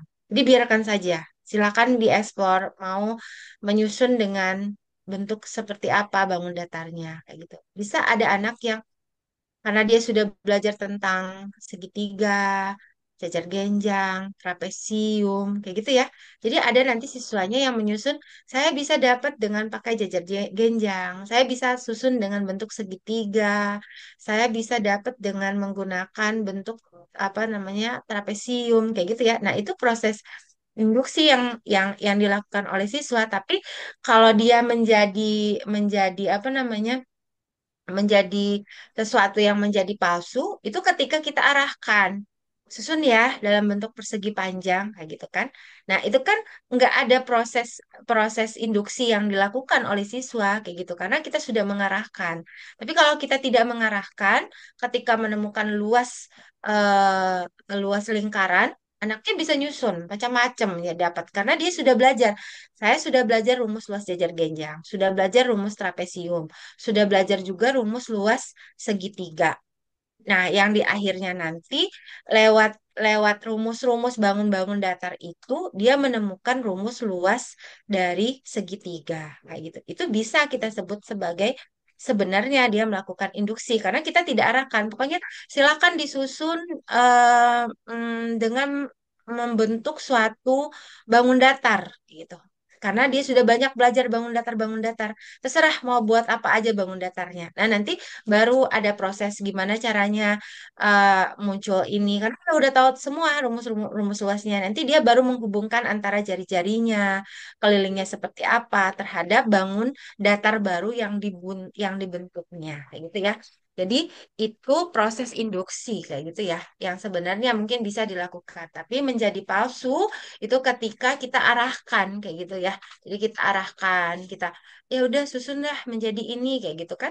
Jadi sebenarnya kita udah tahu hasilnya, tapi ketika anak sebenarnya mengeksplorasi itu kita sudah melakukan induksi yang sebenarnya kayak gitu, tanpa ada yang kita sebut dengan pemalsuan ya. Jadi yang pemalsuan yang tanda panah yang disampaikan oleh Bu Gracia itu mungkin menjadi kata kunci ya untuk kita bisa melihat seperti apa yang disebut dengan masalah induksi tapi dalam bentuk pemalsuan ini. Gitu ya. Nah, itu. Oke, itu ya Bu Ulfa ya. Ya, Bu, terima kasih. Masih ada Pak Rodi. Iya. Ya, silakan. Udah semua yang bertanya. Tinggal Pak Rodi sama Bu Lina Oh, Bu Lina. Purnamayanti. Bu Lina mau bertanya? Boleh. Bu Lina Boleh, pertanyaan. Pak. Oh, boleh. Kalau Pak Rodi dulu boleh. Oh, oke. Saya dulu ya. Ya, silakan. Iya. Iya, terima kasih atas Nggak harus kesempatannya. bertanya, Pak. Menanggapi boleh, Pak. Oh iya, menanggapi dulu. Atau Iya, mungkin silakan. pas berjalan nanti ada pertanyaan gitu ya. Oh, Oke. Iya, jadi bahasan tentang induksi ini ya. Nah, jadi eh, pertama dari pembahasan ini saya sendiri jadi paham itu, baru tahu maksudnya. Ternyata dalam proses induksi atau metode induksi itu bermasalah gitu ya. hmm. Mungkin di sini masuk akal juga sih. Kita lihat contohnya kan, mungkin sewaktu kita memasak gitu kan, misalnya memasak rendang gitu dalam kuali besar. Mungkin di satu sisi kita mau mencoba gitu, mau mencicip gitu kan. Oh, ternyata di bagian sini pas kita cicip itu asin. Nah, dari situ kan membuat kesimpulan bahwa semua satu kuali itu pasti asin gitu kan ya. Nah, itu eh, bisa masuk akal juga. Nah, tapi kita dari sini nggak tahu juga kan, kan nggak dicicip semuanya gitu, atau nggak dicicip di satu apa di semua tempat. Kalau satu bagian saja dicicip asin, kita udah menyimpulkan secara umum dia asin. Nah, memang kadang-kadang kan dalam kehidupan kita juga banyak anomali gitu kan. Ini terjadi kan karena bermasalah itu karena banyaknya anomali-anomali itu kan. Dalam yang rendang kasus rendang itu tadi mungkin di sisi lain ada yang nggak asin gitu kan, atau dia tidak terkena siraman garam atau ngaduknya nggak merata, gitu kan nggak tahu kan. Tapi kita dari sini bisa menyimpulkan bahwa rendang itu satu kali itu asin, itu udah pasti kan. Nah, ini dalam kasus-kasus seperti ini untuk hal-hal yang kalau kata saya itu menyatu sih, itu bisa masuk akal gitu kan untuk kesimpulan seperti ini. Tapi kadang-kadang jika ini dibawa ke ranah sosial gitu kan, memang jadi bermasalah untuk metode induksi ini. Eh, Contohnya kan dalam penelitian-penelitian kan untuk apa namanya itu, misalnya penelitian eh, tentang kemampuan matematika gitu kan di sekolah-sekolah itu kan mengambil sampel gitu kan. Nah, di setiap penelitian itu pasti hasilnya itu selalu ada polemik itu, bermasalah karena metode induksi itu tadi karena mengambil sampel terus disimpulkan jadi kesimpulan keseluruhan. Nah, seandainya ya diambil sampel itu apa namanya, misalnya kemampuan rendah karena acak gitu kan, menyimpulkan seluruh sekolah itu kemampuan matematikanya rendah. Padahal belum tentu gitu kan, karena ngambil hanya sampel itu tadi, terkenalah semuanya bahwa kemampuan satu sekolah itu rendah jadinya. Nah, itu kan masalah-masalah sosial penelitian ini kan jadi masalah. Tuh. Eh, Selalu ada problematik. Itu yang pertama. Yang kedua, saya dengan Karl Popper ini, karena beliau ini setuju juga sih, karena apa tadi katanya, hidup dengan masalah induksi itu pemalsuan. Ya, kalau ini adalah premis awalnya gitu kan, kata Karl Popper, induksi itu pemalsuan. Jadi kita buat metode apa namanya kesimpulan induktifnya, eh, premisnya induksi itu pemalsuan, eh, apa namanya tuh kesimpulannya kalau kata saya ya berarti benar, berarti ternyata hidup kita ini penuh dengan kepalsuan gitu. Iya kan, berarti hidup kita memang benar-benar berada dalam kepalsuan itu, karena induksi saja ya apa namanya, pembuktian induksi banyak yang apa namanya pemalsuannya gitu, banyak kejanggalan-kejanggalan, ya berarti ya dapat disimpulkan kita benar-benar hidup dalam kepalsuan gitu. Ya, terus berikutnya, kalau lihat dari sini kan, sebenarnya apa sih yang diinginkan para ilmuwan ini gitu kan? Kalau pembuktian secara induksi saja ini apa namanya tidak diterima itu, diragukan itu. Apa yang dimau ilmuwan ini? Ada dengan cara apa lagi gitu?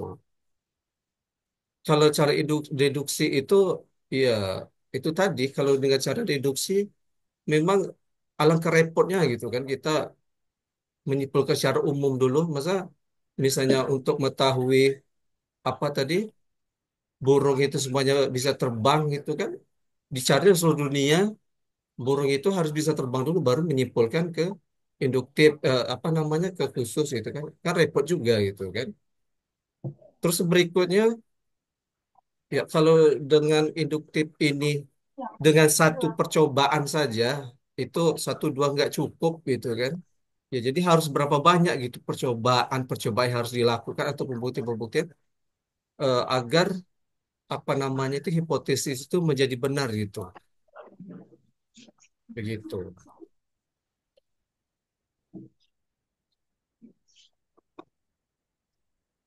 Ya, saya rasa Iya, itu dulu tanggapan dari saya. oke. Atau di situ ada pertanyaan Silakan. juga. Kalau memang ada pertanyaan, silakan dijawab gitu ya. Silakan Bu Sola, Silakan ditanggapi ditanggapi. dulu Bu Sola. Eh, Kalau menurut pernyataan Pak Rodi tadi itu kan, ilmuwan ini maunya apa sih? Kalau misalnya induksi ini kan katanya banyak masalah, jadi gimana maunya? Nah, kalau menurut saya ya mungkin ya, jadi muncullah ini tanggapan oleh Karl Popper dan siapa Reichenbach. Jadi bagaimana nih cara kita bertahan hidup dengan adanya masalah induksi ini? Bagaimana cara kita memperoleh pengetahuan sedangkan induksi ini bermasalah? Seperti masalah induksi kan tadi Jadi butuh pembuktian yang panjang untuk memperoleh suatu pengetahuan. Bagaimana caranya kita bisa hidup dengan masalah tersebut. Jadi muncullah Karl Popper dan Hans Rauschenbeck tadi. Kita hidup santai saja kalau menurut Karl Popper. Kita nih sebenarnya uh, ilmuwan tuh sebenarnya memalsukan. Ilmuwan tuh sebenarnya tidak menggunakan cara induksi, dia tuh melakukan deduksi. Jadi kita tidak usah khawatir, kita nih pakai deduksi bukan induksi. Jadi pengetahuan yang kita dapat itu benar, dapat dibenarkan. Seperti ini tadi, ini nih pernyataan ini. Kita tidak perlu khawatir bahwa induksi dapat merusak pengetahuan karena pengetahuan tentang dunia yang berasal dari sains tidak menggunakan induksi. Itu menurut Karl Popper, hidup dengan masalah induksi, pemalsuan. Jadi kita tidak perlu khawatir. Kita nih nggak pakai induksi kok. Kita kan pakai deduksi sebenarnya. Cuman ilmuwan itu memalsukannya. Nah, sedangkan yang kedua ini pragmatisme. Cara bertahan hidup dengan masalah induksi eh, menurut paham pragmatisme yang disebutkan oleh Hans Rauschenbeck ini. Dia mengatakan kita bertahan dalam masalah induksi ini sebenarnya ya benar sih. Saya sependapat dengan David Hume bahwa induksi ini bermasalah, eh, tidak tidak dapat dibenarkan, tapi kita juga tidak masalah menggunakan induksi, tidak ada pilihan lain. Kalau kita menggunakan deduksi, pengetahuan yang kita dapat cuma sedikit. Kalau kita menggunakan induksi, kita walaupun tidak dapat dibenarkan, walaupun menggunakan induksi ini bermasalah, tapi dengan induksi kita memperoleh banyak pengetahuan seperti itu. Jadi ilmuwan-ilmuwan ini menemukan masalah, tapi juga menemukan solusinya, Pak. Jadi memang ada masalah pada induksi ini, tapi juga ada solusinya. Seperti solusi dari Karl Popper bahwa kita tidak usah khawatir karena ini bukan induksi tapi deduksi. Dan kalau yang ini solusi dari Hans Rauschenbeck bahwa ini ya memang bermasalah tapi bisa digunakan gitu, bisa digunakan sebagai pilihan yang paling rasional dibandingkan pilihan yang lain seperti itu Pak. Jadi maunya ilmuwan seperti itu. Jadi ya ilmuwan ini menemukan masalah tapi ada juga solusinya kalau menurut saya. Iya, baik. Ini Pak Rodi. Iya, jadi tinggal cara pandang ya, cara pandang terhadap kondisi kayak gitu ya. Jadi dari permasalahan yang kita hadapi kayak gitu ya. Jadi kalau kita eh, kalau di sini Hans Reisenbeck ini dia nyebutnya daripada tidak ada sama sekali kayak gitu ya istilahnya kasarnya ya. Eh, Iya.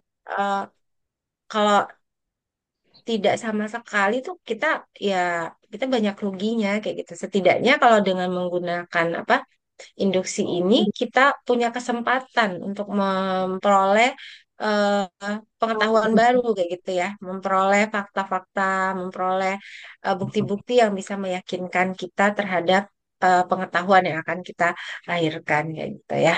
Meskipun ada juga yang menyangkal ya, udah kita pakai, sekarang ini yang kita jalani adalah deduktif, kita tinggal membuktikan aja terhadap satu inti akhir ya, kita udah dapat generalisasinya kayak gitu.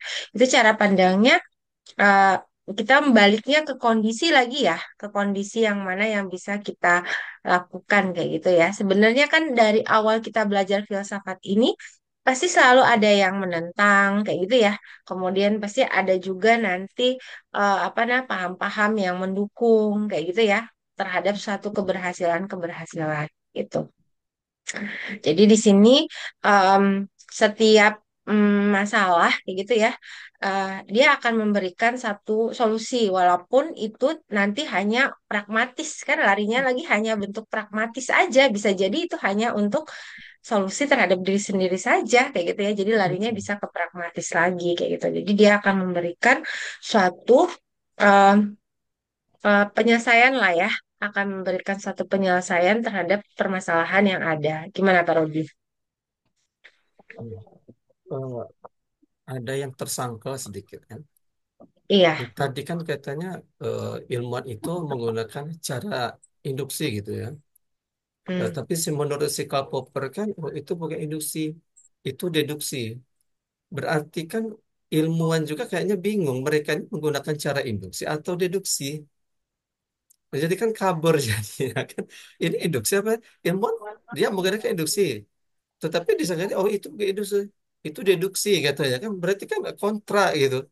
Jadi kita balik lagi sebenarnya definisi induksi deduksi itu apa gitu jadi. Di mana letak titik yang paling ininya, maksudnya krusial antara Dari induksi mana dan tahu deduksi. peneliti bingung, Pak Rodi? Iya. Nggak bingung peneliti tuh.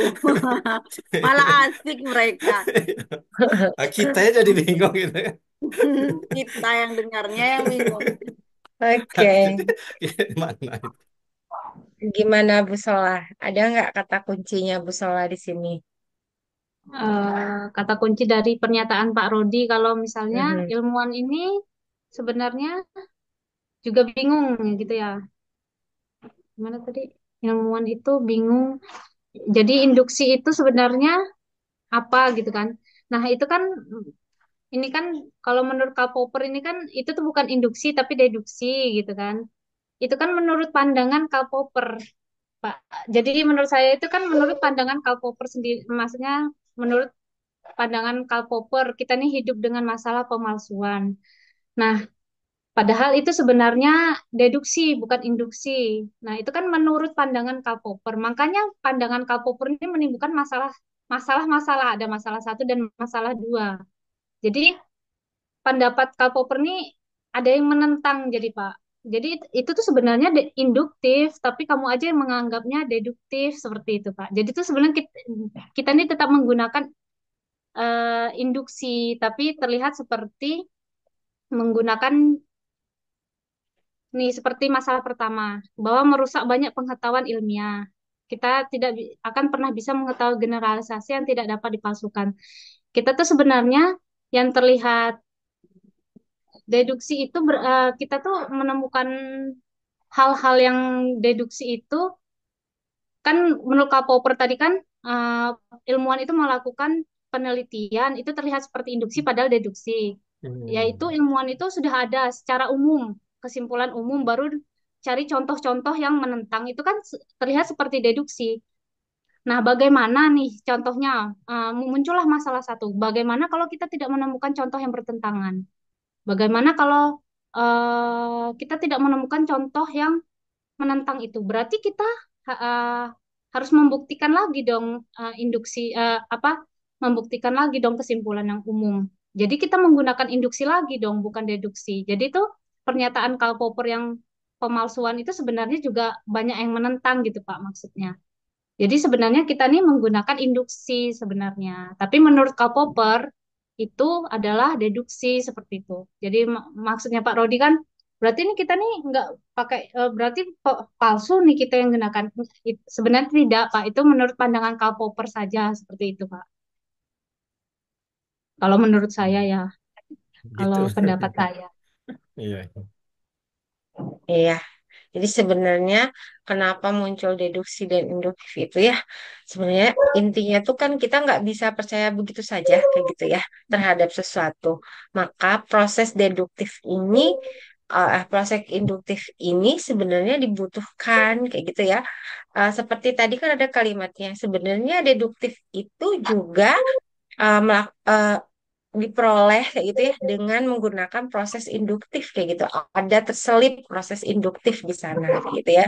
Karena tadi kan kelemahan dari deduktif itu kalau kita tidak menggunakan induktif maka akan lama berkembang pengetahuan ini kayak gitu ya. Akan lama melahirkan atau membentuk suatu generalisasi dalam bentuk konsep-konsep tertentu.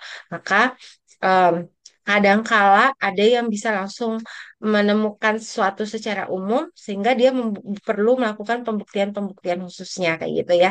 Jadi runtut dari perjalanannya itu eh, eh, sebenarnya mereka saling berkaitan kalau saya lihat ya antara proses deduktif dan induktif ini kayak gitu sampai ada yang nyebutin bahwa induktif ini dalam bentuk yang disebut dengan pemalsuan tadi kayak gitu ya. Jadi ini hanya pandangan ya, pandangan dari beberapa filsuf seperti yang kita kemarin ya. Jadi ada yang berpandangan seperti ini, berpandangan seperti itu di setiap chapter itu pasti ada yang mengarahkan. Jadi kalau Pak Rodi tadi nanya, jadi sebenarnya ini induktif atau deduktif sih kayak gitu ya, karena mereka saling saling saling ini ya, saling saling tumbuh kayak gitu ya. Jadi ada yang memang prosesnya itu secara deduktif ada kayak gitu ya.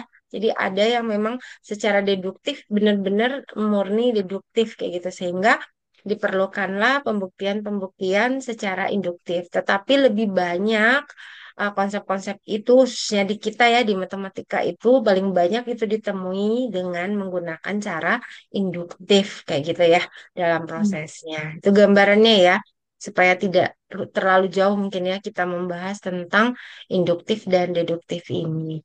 Oke, Bu Lina mungkin ada. Iya, Bu. Tadi tuh sebenarnya tuh mau menanyakan menanyakan tuh tentang induksi dan induksi tadi. Tadi tuh karena Pak Rodi tadi sudah lah lengkap. Tapi di Nah, sini nih Bu, aku kan membaca yang di buku. Terus tuh tentang apa namanya yang dimaksud dengan Richard Beck ini ketika dia mengatakan bahwa penggunaan induksi adalah rasional katanya kan. Meskipun kita tidak memiliki alasan kalau untuk induksi ini. Nah, tapi pendekatan Reisenbeck ini terhadap rasionalitas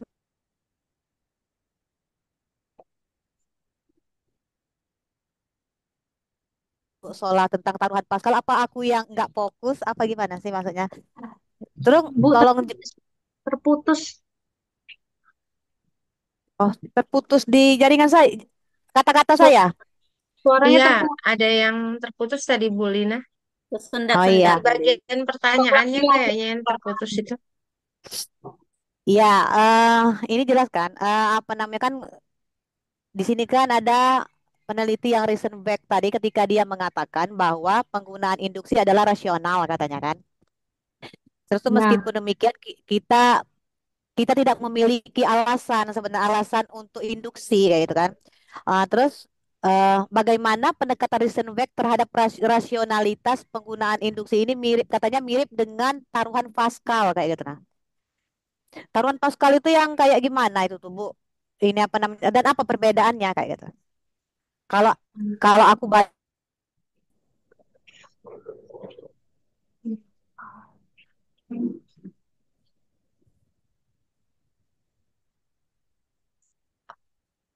Kayak masih dengan ingat mirip taruhan taruhan Pascal Pascal. katanya. Mhm. hmm, Masih ingat taruhan Pascal tuh yang mana? taruhan Pascal itu yang nyawa-nyawa itu bukan ya? Iya, Yang yang Iya. keselamatan dunia akhirat juga. Keselamatan di dunia berbuat baik itu juga termasuk taruhan Pascal kayak gitu.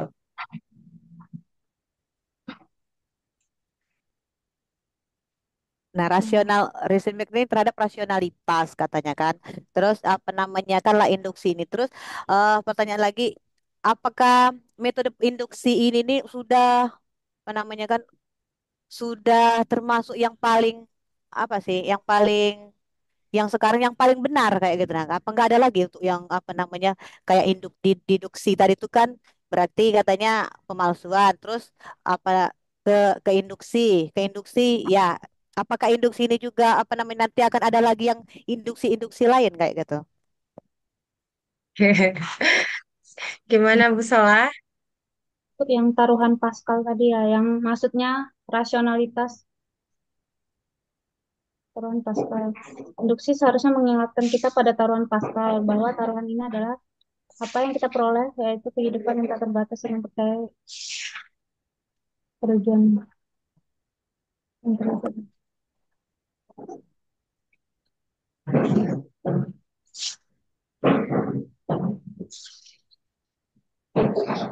Nah, maksudnya yang oh ini taruhan Pascal itu adalah salah satu contoh lain dari pragmatisme. Jadi misalnya ya, eh, kan eh, Reisenbeck ini mengatakan tidak ada pembenaran untuk induksi, namun tak masalah menggunakan induksi seperti halnya taruhan Pascal. Eh, Mohon maaf ini agak sensitif dengan agama. Kan tidak ada yang membuktikan bahwa Tuhan itu benar-benar ada. Jadi kan Ya, maksudnya Pascal tidak ada yang membuktikan bahwa Tuhan itu benar-benar ada di dunia ini karena kita tidak bisa melihatnya. Tapi tidak masalah kita percaya kepada Tuhan karena dengan percaya kepada Tuhan kita tuh banyak mendapatkan manfaat, banyak mendapatkan apa ketenangan dalam hidup. Jadi manfaatnya tuh tidak merugikan. Jadi tidak apa-apa sah percaya kepada Tuhan walaupun itu belum ada pembuktian, belum ada pembenarannya gitu. Karena dia memberikan manfaat kepada kita sehingga itu bisa dianggap benar. Jadi percaya kepada Tuhan itu bisa dianggap benar. Sejalan dengan definisi dari pragmatisme itu tadi. Nah, itu menurut saya. Untuk pertanyaan yang kedua, apakah induksi ini yang benar-benar bagus gitu maksudnya benar-benar meyakinkan apakah nanti ada induksi-induksi yang lain atau ada pembuktian penarikan kesimpulan yang lebih bagus daripada induksi. Kalau menurut saya untuk sekarang mungkin ilmuwan itu banyak yang menggunakan induksi daripada deduksi. Walaupun deduksi juga digunakan, tapi lebih populer itu induksi. Nah, tapi untuk tahapan yang selanjutnya untuk masa depan mungkin mungkin mungkin ada metode penarikan kesimpulan lagi yang mungkin lebih efektif dan lebih populer. Kita tidak tahu. Itu ya mungkin saja di masa depan ada seperti itu, Bu. Tidak menutup kemungkinan ada yang lebih bagus cara penarikan kesimpulan atau memperoleh pengetahuan. Ada cara-cara yang lebih bagus dan berkembang seperti itu, Bu. Menurut saya. Oke. Jadi itu ya gambarannya ya, Bu Mina, untuk apa namanya, hmm, taruhan Pascal tadi ya, itu lebih ke dalam gambarannya ke pragmatisme dari induksi kayak gitu ya. Nah, kalau misalkan apakah induksi ini adalah bentuk apa namanya pembuktian yang paling baik atau paling apa? Apakah mungkin nanti akan muncul pembuktian-pembuktian lain? Iya, ada. Jadi selain induksi, deduksi, ada juga pembuktian dengan menggunakan kontradiksi kayak gitu kan ya nantinya ya. Di sebenarnya kontradiksi itu masuk tadi ke dalam bentuk deduksi, tetapi dia kalau di matematika itu dipisahkan lagi ya. Jadi ketika ada yang kontra dari premis yang kita ajukan, maka tidak terbukti kayak gitu ya. Jadi ada dengan cara yang mudah ya udah dengan kontradiksi saja kayak gitu menampilkan sesuatu yang salah tapi ini adalah memiliki nilai menyalahkan satu premis kayak gitu yang memiliki nilai kebenaran, maka pembuktian terhadap premis itu udah langsung habis gitu ya, putus langsung kayak gitu ya. Jadi dengan menggunakan kontradiksi kayak gitu. Jadi banyak sebenarnya ya, ada beberapa juga lagi bentuk pembuktian-pembuktian yang bisa kita lakukan kayak gitu ya. Tapi mungkin ini yang paling dasar kenapa dia masuk ke dalam filsafat ilmu, dalam pembuktian induktif dan deduktif itu mungkin adalah bentuk pembuktian yang bisa di apa secara ilmu apapun kayak gitu ya, dalam bentuk apapun permasalahan induktif dan deduktif ini bisa masuk kayak gitu ya ke dalam bidang ilmu manapun dalam memperoleh satu pengetahuan kayak gitu ya. Jadi kalau kalau misalkan orang di alam, kalau kita mungkin kita bisa mencari kontradisinya. Tetapi kalau di alam, masalah alam, sains yang murni kayak gitu mungkin akan sulit kalau menemukan bentuk kontradisinya kayak gitu ya. Jadi yang berlawanan dari itu, kalau kita di matematika ada. Ketika menemukan sesuatu yang berlawanan, maka itu tidak bisa dilakukan. Nah, tetapi induktif, deduktif ini menjadi dasar, menjadi satu landasan dalam proses pembuktian suatu pengetahuan. Nah, itu gambarannya mungkin ya untuk hari ini mengenai permasalahan dari induksi ya gitu ya. Oke, terima kasih buat Bu Solah yang telah mengemas materi hari ini dengan mudah bisa dipahami ya untuk permasalahan induksi ini. Eh, Cukup Bu Sola, mungkin dari teman-teman yang Oh, lain juga ya, waktu kita juga Hmm, sudah habis. habis ya. Minggu depan kita akan masuk di chapter 11. Nah, minggu depan itu kita pertemuan ke berapa? Ke 13 baru ya, 13 atau 14 ya. Kita masih ada beberapa chapter. Chapter minggu depan itu chapter 11. Bener ya? Chapter 11 ya. Iya, Bu. Chapter Ya, 11 itu tentang apa? Pengetahuan ilmiah, Bu. Pengetahuan ilmiah. Pengetahuan ilmiah siapa minggu depan yang akan presentasi? Saya, Bu. Oh, Bu Lina Simbolon. Baik, nanti minggu depan Bu Lina Simbolon yang akan mempresentasikan chapter 11 tentang sains ya, sains. Pengetahuan ilmiah. Oke, hari ini cukup sampai di sini. Mohon maaf lahir dan batin jika ada salah dan hilaf selama proses pembelajaran. Kita akan ketemu lagi minggu depan. Wabillahi taufiq wal hidayah. Assalamualaikum warahmatullahi wabarakatuh. Waalaikumsalam Waalaikumsalam Waalaikumsalam. warahmatullahi Terima warahmatullahi kasih, Bu. wabarakatuh. wabarakatuh. Terima Ya, kasih, Bu. sama-sama. Kita foto dulu. Foto. Oh, foto. Oke. Siap. 1, 2, 3. Ini sekali lagi ya.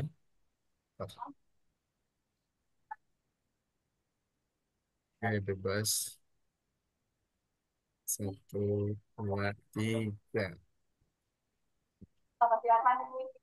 Baik, terima kasih. Saya izin live terlebih Bu. dahulu ya. Ya, Bu. Siap, Bu. Ya, Nah, jam 4 Jam lagi berapa kita. kita Bu Hanifah tadi? Jam 4 ya? Jam 4 kan?